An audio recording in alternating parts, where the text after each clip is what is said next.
Pembangunan LRT di Palembang terus dikebut. Menurut pihak PT Waskita Karya, saat ini progres proyek yang telah digarap sejak Oktober 2015 itu sudah mencapai 68,5%. Kepala Proyek Utama LRT Palembang Mas Udi Jauhari mengatakan pada Desember 2017 direncanakan akan mencapai progres 80,82%. Dari 13 stasiun yang dibangun di atas jalur sepanjang 23,4 km, ada 3 stasiun yang sempat terlambat proses pengerjaannya, yaitu Stasiun Telkom, Stasiun Polresta, dan Stasiun Polda. Secara keseluruhan, progres konstruksi ke-13 stasiun sudah di atas 80%.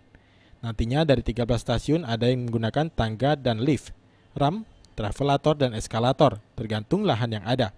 Namun dipastikan baik tangga ataupun lift ramah bagi penyandang difabel atau penumpang dengan kelainan fisik. Sebagai informasi, ram yang digunakan nanti sebenarnya tidak jauh berbeda dengan ram akses halte Transjakarta. Bentuk ram ini lebih ramah kaum difabel dan pengguna kursi roda, juga peralatan lainnya seperti stroller bayi. Selain akses yang berbentuk ram, juga direncanakan beberapa stasiun akan dilengkapi eskalator atau travelator untuk menuju stasiun, dan juga ada yang dilengkapi dengan skybridge langsung menuju bangunan terdekat. Hal ini bertujuan untuk memudahkan akses penumpang keluar masuk stasiun LRT. Wibisono, PAL TV.